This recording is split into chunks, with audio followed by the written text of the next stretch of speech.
अस्सलाम वालेकुम, hello guys, welcome back my YouTube channel. तो उम्मीद करता हूँ आपकी और आपकी फैमिली ठीक होगी, घर में होगी, सेफ होगी, सुरक्षित होगी। तो आज मैं अपनी जगह पर जिधर हम लोगों ने अपनी वो पिच बनाई है, जिधर मैं बॉलिंग प्रैक्टिस करता हूँ, मैं आपको दिखाता हूँ। एक मिनट, ये वाली जगह, उधर से बॉलिंग करवाता हूँ, फिर इधर से कराता हूँ। ये जो होता है, ये टारगेट रखा हुआ मैंने, इसे 3 बॉलें लगानी होती हैं। 3 बार गिर गई, उधर बॉलिंग ख़त्म कर देता हूँ, चाहे वो 3 बॉलों में हो जाए या 3 दिनों में हो जाए। अबे साले, नहीं, 3 दिन ज़्यादा, हर एक दिन में जब तक ये 3 बार गिरेगी नहीं तब तक बॉलिंग कराता रहता हूँ मैं।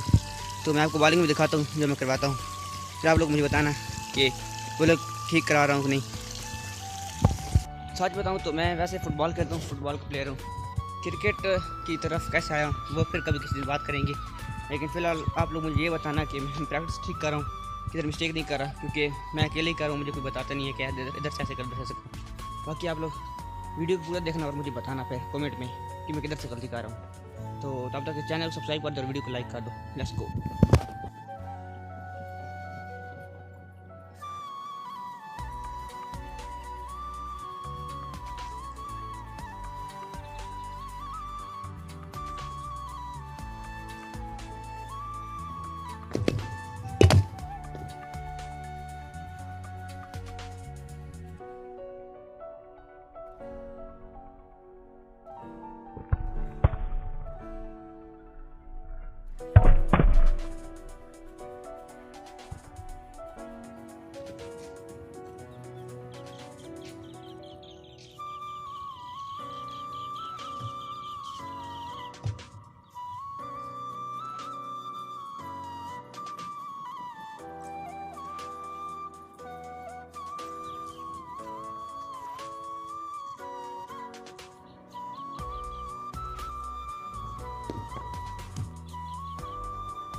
मुन्ने मुन्ने हट पर।